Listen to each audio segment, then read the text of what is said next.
Bueno, como recordaba el presidente al comienzo, yo tengo la fortuna de colaborar con esta fundación desde sus primeros pasos, ¿no? Primero en una cosa que había que se llamaba el Consejo Asesor, no había llegado yo todavía al ranking del patronato, y unos años después ya como patrono. Y eso, según he visto en el repaso que hacía el presidente del número de informes, me coloca a la cabeza del ranking de informes. Soy ya un clásico. Pero sobre todo me ha permitido en estos años, aparte de estar, una cosa que yo creo que en política se agradece mucho, de estar pendiente del devenir de las cosas y de las reformas necesarias y de los últimos puntos de vista sobre todos los asuntos que desde el ámbito de la decisión política hay que tratar, me ha permitido también volver una y otra vez a lo que realmente es mi formación genuina y mi trabajo principal, que han sido siempre los impuestos y la economía pública.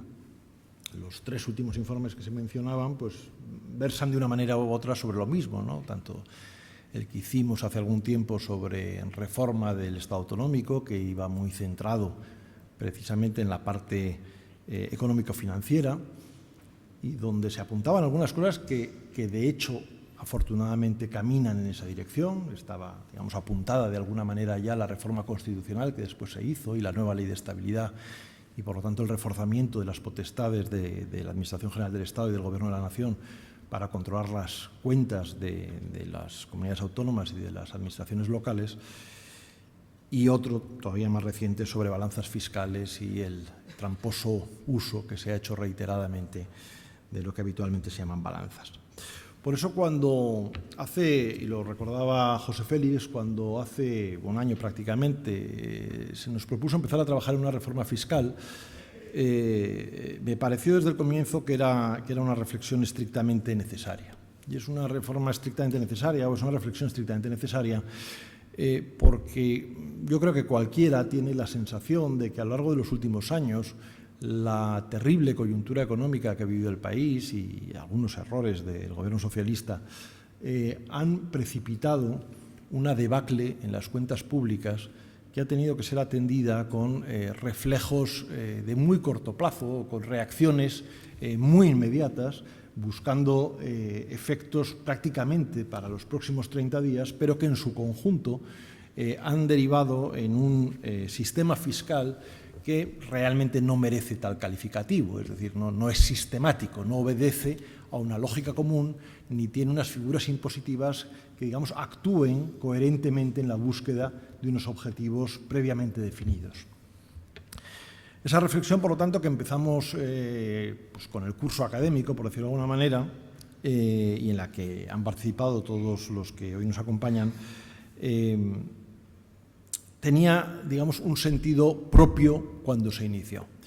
La fortuna, o probablemente la lógica, ha llevado a que cuando ahora podemos presentar ya el resultado de esos trabajos, cuando el Gobierno del Partido Popular lleva 18 meses en funcionamiento, cuando desde la Unión Europea se reclama una reforma fiscal, cuando el propio Gobierno ya ha reiterado y ha insistido en que efectivamente se va a abordar esa reforma y que es necesaria, yo creo que el informe viene en el momento más oportuno. A mí me gustaría en ese sentido que este informe fuese interpretado como la primera aportación, la que hacemos desde la Fundación, a esa reforma fiscal anunciada, que en los próximos meses tomará cuerpo, que indudablemente recibirá, supongo, pues muchas aportaciones y muchos puntos de vista, y desde luego yo creo que es muy importante, o era muy importante, que la nuestra fuese la primera y fuese además lo más completa posible.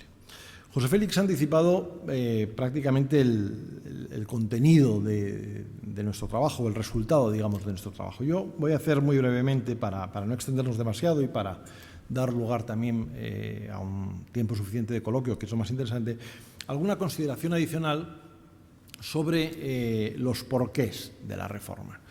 Él los ha apuntado muy claramente y sobre todo en su vertiente técnica. Quizá conviene insistir en los porqués, si se quiere, más políticos de la reforma.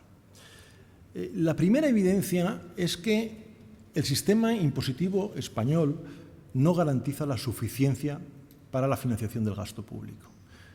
Esto es una cosa, José Félix lo ha explicado bien, pero yo creo que para un espectador no demasiado conocedor de cómo operan los impuestos y de cómo se comporta el sistema económico pudiese resultar paradójica.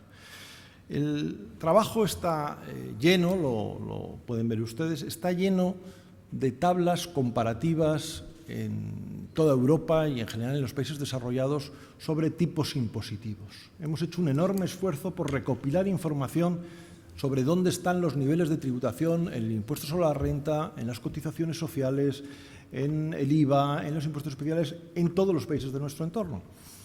Y creo que ese esfuerzo, que siempre es muy laborioso, es muy interesante porque nos permite ver a golpe de vista que en este momento tenemos algunos de los impuestos más altos de nuestro entorno, si no los más altos en muchas áreas, y sin embargo tenemos una de las recaudaciones más bajas.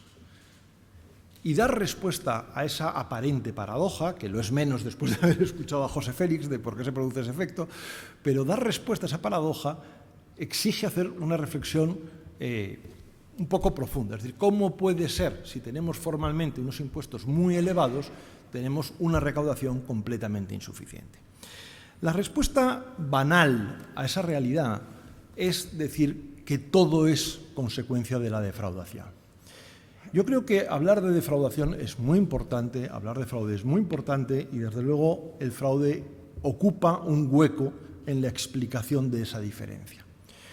Pero, por poner un ejemplo de un asunto reiteradamente utilizado, se dice, con razón, que tenemos un problema en la Unión Europea con la utilización de paraísos fiscales y que muchas personas o sociedades no pagan los impuestos que deberían pagar porque hay paraísos fiscales. Y yo coincido en esa apreciación y coincido en que efectivamente es necesaria una lucha conjunta, porque al final este es un problema internacional, contra la existencia de ese tipo de paraísos y la limitación de su capacidad para disminuir la tributación interna entre los países.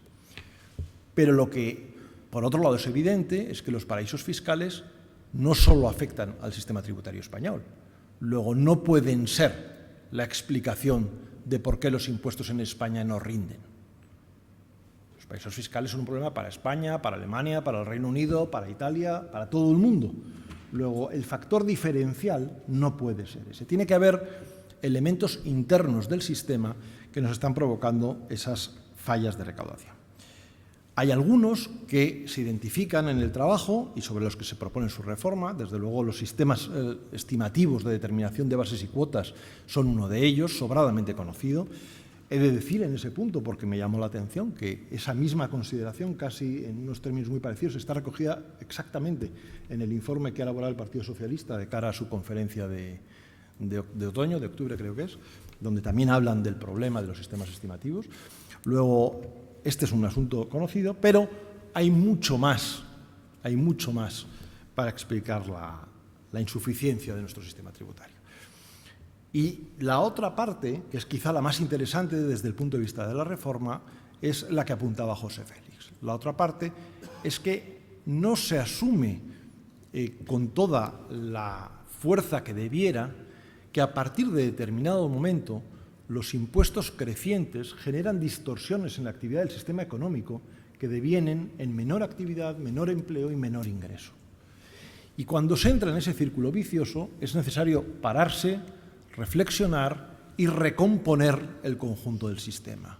No es el hacer ajustes puntuales, es el ver la foto conjunta y reequilibrar el peso de las figuras tributarias para conseguir que, rebajando las figuras tributarias más distorsionantes y que más están penalizando el crecimiento, consigamos, sin embargo, al mismo tiempo, suficiencia recaudatoria. Por lo tanto, un primer problema importantísimo: hay que garantizar la suficiencia del sistema tributario español.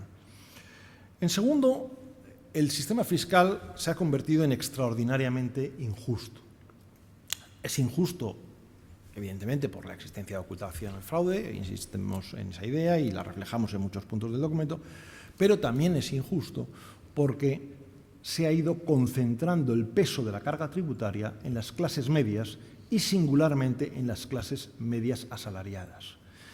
Eso, en fin, cualquiera que cobre un sueldo en España tiene esa sensación, pero si coge y recorre las páginas del informe, verá hasta qué punto eso es real. El juego acumulado de las cotizaciones a la Seguridad Social y el IRPF hace que la diferencia entre el coste que para un empleador tiene contratar a un nuevo trabajador y el salario neto de impuestos del que ese trabajador dispone finalmente sea brutal y en España probablemente una de las mayores brechas que en el mundo desarrollado se dan. Es decir, tenemos una brecha fiscal, que es como habitualmente le llamamos en el informe y en el campo de la hacienda pública, tenemos una brecha fiscal muy potente que indudablemente está penalizando la contratación de trabajadores. Y en tercer lugar, el sistema es muy ineficiente.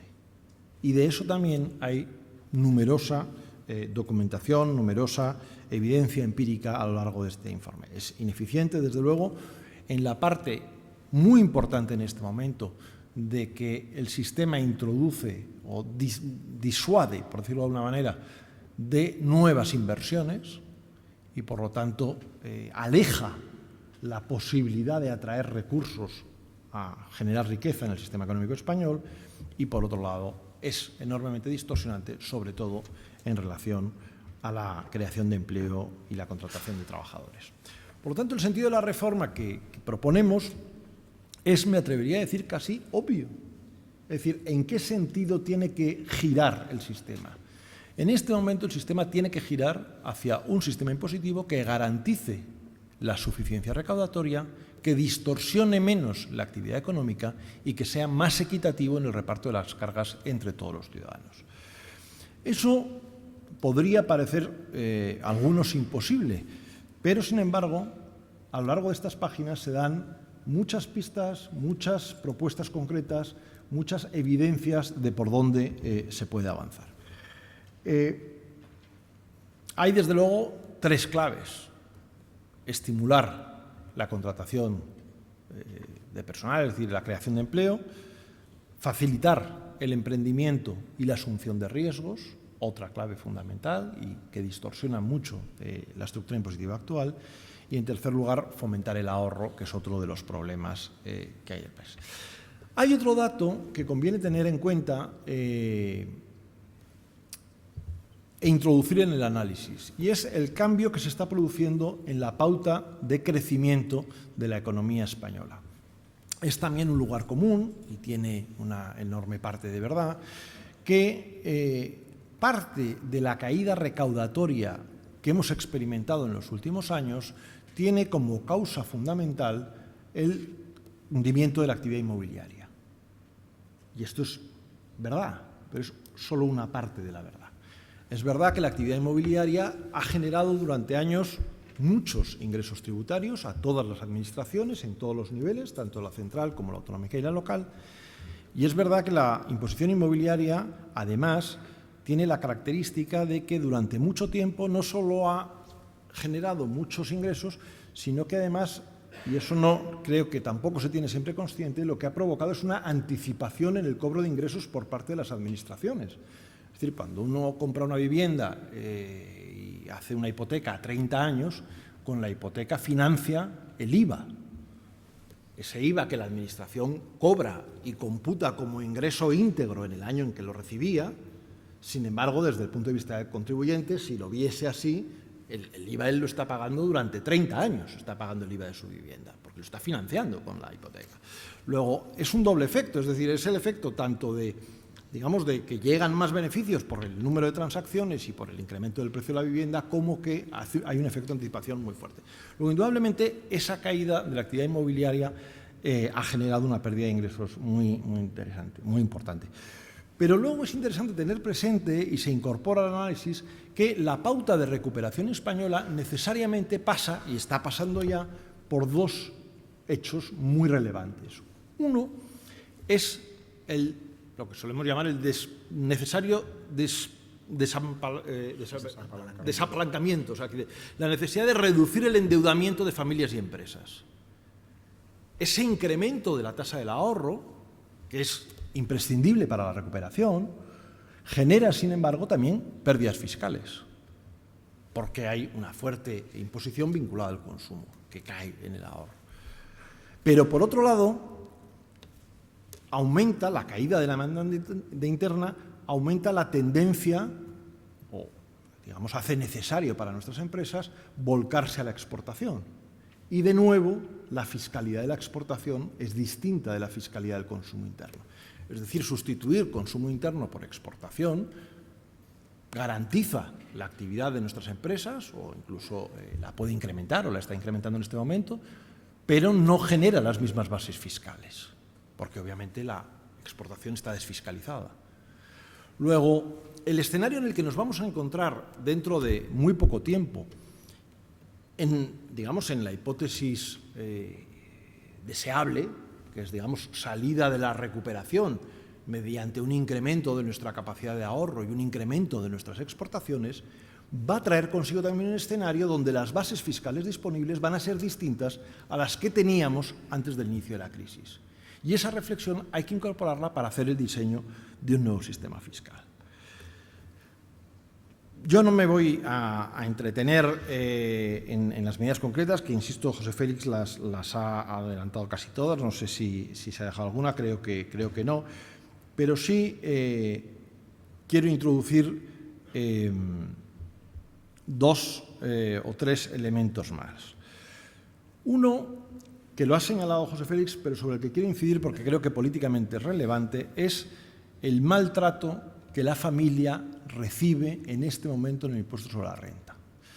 Yo creo que ese fue un asunto, ha sido siempre un asunto que el Partido Popular, en sus programas electorales y en su acción de gobierno, en la reforma que se mencionaba del año 98-99, se ha tenido en especial consideración y se ha tenido especial cuidado en velar porque el sistema fiscal, aparte de otras medidas, digamos, públicas, no sea un elemento de penalización de la familia. En este momento, lo apuntaba José Félix, el impuesto sobre la renta, mediante un complejísimo mecanismo introducido por la última reforma que aprobó el Partido Socialista, que básicamente yo me atrevería a decir que es una reforma que simplemente lo que quiere es encubrir el resultado final de la fórmula, ¿no? Es decir, es críptica, no creo que ningún contribuyente sea capaz de ver en el impuesto cuál es el tratamiento que está recibiendo familiarmente con el sistema actual, pero básicamente lo que provoca es una penalización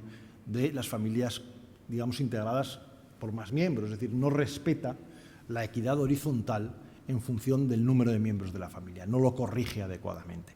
Y en ese sentido, lo que llamamos en el informe, y llamaba antes José Félix, regreso a los genuinos mínimos personales y familiares, es, digamos, volver exactamente a los términos en los que ya se fijó la reforma hace unos años, cuando presidía el gobierno José María Aznar, donde sí que se introdujo en la estructura del impuesto sobre la renta un mecanismo que permitía con mucha exactitud tomar en consideración las características familiares de cada unidad familiar y tomarlas en consideración a la hora de modular el impacto del impuesto. Es verdad que hay muchas cosas. Cuando se habla de reforma fiscal, sobre todo nos fijamos en las grandes figuras tributarias y ahí es donde se concentra el peso de la reforma. Evidentemente, el impuesto sobre la renta en este momento tiene un problema, sobre todo por lo elevado de los tipos marginales del impuesto, y esto sale prácticamente de cualquier análisis que se pueda realizar sobre los efectos distorsionantes del impuesto. Hay muchos beneficios fiscales introducidos en este momento en el impuesto que no se sabe exactamente a qué atienden y que es difícil justificar mediante análisis económico cuál es la efectividad que realmente están teniendo y, por lo tanto, eso permite establecer un cierto equilibrio entre rebajas de tipos y ensanchamiento de bases imponibles. Es verdad que el número de tramos ha crecido hasta un nivel que nos aleja de nuevo de las posiciones que habíamos conseguido alcanzar al comienzo, al final de la legislatura del año 2004, y en ese sentido reducir progresivamente el número de tramos de la tarifa es también un objetivo importante en sí mismo. Nos decantamos por una opción muy determinada en relación al impuesto sobre sociedades. Este es un tema complejo, luego, si alguien quiere en el coloquio podemos volver sobre él, pero lo que es evidente es que la deducibilidad del capital ajeno en el impuesto sobre sociedades ha generado un incentivo fiscal al endeudamiento, por decirlo de una manera muy clara. Este efecto, que cada vez está más estudiado también en la literatura comparada, admite teóricamente dos soluciones. Alguna está ya ensayada en algún país europeo, que es, digamos, permitir la deducibilidad de la retribución del capital propio, con algún tipo de fórmulas más o menos complejas, pero este ensayo ya se está haciendo en algunos sitios, o el contrario, digamos, que es eliminar la deducibilidad de la retribución del capital ajeno y dejar el impuesto reducido a un impuesto sobre, digamos, la actividad económica principal del negocio. Nosotros nos descantamos por esta opción, esta segunda opción, si bien es cierto, y así lo apuntamos, que tiene problemas evidentes de transitoriedad, es decir, eso, dado que hay muchas empresas muy endeudadas como consecuencia del escenario anterior, habría que ser muy respetuoso en la transición de una fórmula hacia otra para no penalizar de forma arbitraria a nadie. Hay, insisto, y muy singularmente en el IVA, un problema recaudatorio en España. No es razonable que con los tipos impositivos que tenemos se obtengan las recaudaciones que se obtienen, que son de las más bajas de nuestro entorno. Y otro punto, digamos, estoy tratando de entresacar algunos aspectos que, digamos, que José Félix no había destacado. Otro punto en el que nos decantamos, porque es un tema de mucha actualidad y que está planteado formalmente y sobre el que queríamos o nos parecía necesario tomar partido, es sobre la posible imposición sobre transacciones financieras. Es verdad, y así lo hacemos ver, que en todo caso cualquier medida que se adopte tiene que ser una medida armonizada en el ámbito europeo. Cualquier otra cosa, digamos, nos crearía una distorsión competitiva inasumible. Pero en el caso de que se tomase conjuntamente en el seno de la Unión Europea algún tipo de medida para agravar digamos, la actividad del sector financiero, nos decantamos abiertamente por las fórmulas que someten a tributación el valor añadido generado por la actividad financiera y, por tanto, que acaban con la exención actualmente existente mucho antes que las propuestas que, digamos, se decantan por el gravamen de transacciones financieras, que nos parece enormemente distorsionador, enormemente ineficiente y que, en el caso español, con un potente sistema financiero, podría generar pérdidas de PIB realmente notables. Y, por último, hemos hecho efectivamente algunas consideraciones en relación con la imposición patrimonial. Nos decantamos abiertamente, lo cual, por otro lado, es también la posición tradicional que hemos mantenido siempre desde la Fundación y desde los programas del partido, sobre la eliminación total y absoluta del impuesto sobre el patrimonio. Estimamos, y ese es un debate que nos ha llevado algún tiempo en el grupo de trabajo, pero nos decantamos por una, para entendernos, armonización del impuesto sobre sucesiones. Y quizá este punto, y aquí voy a terminar, merece una explicación adicional. Y enlaza precisamente con otro de los informes que en su momento hicimos. En España se ha hecho una interpretación de la corresponsabilidad fiscal en el nivel autonómico bastante peculiar. Digamos que la doctrina hacendística, los expertos en la materia siempre recomiendan, yo diría que ese es el consenso, que haya instrumentos de corresponsabilidad, es decir, que los niveles subnacionales, sean nuestras comunidades autónomas o nuestras administraciones locales, de alguna manera se responsabilicen ante el contribuyente de la obtención de los ingresos necesarios para financiar sus gastos. Esto, insisto, es un punto más o menos común, plantea muchas dificultades, pero no voy a esa discusión, quiero separarla.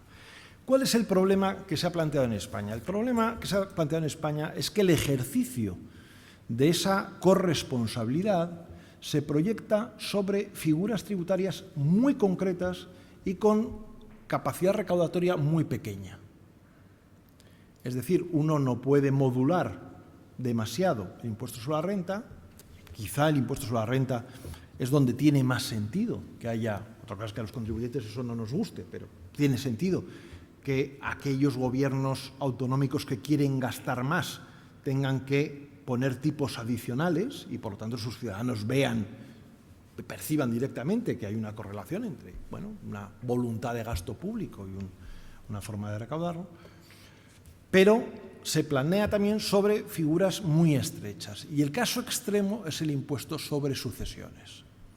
Y eso genera, en este momento, y yo he sido muy pugnaz en este punto, genera una distorsión, sobre todo inasumible en términos de equidad.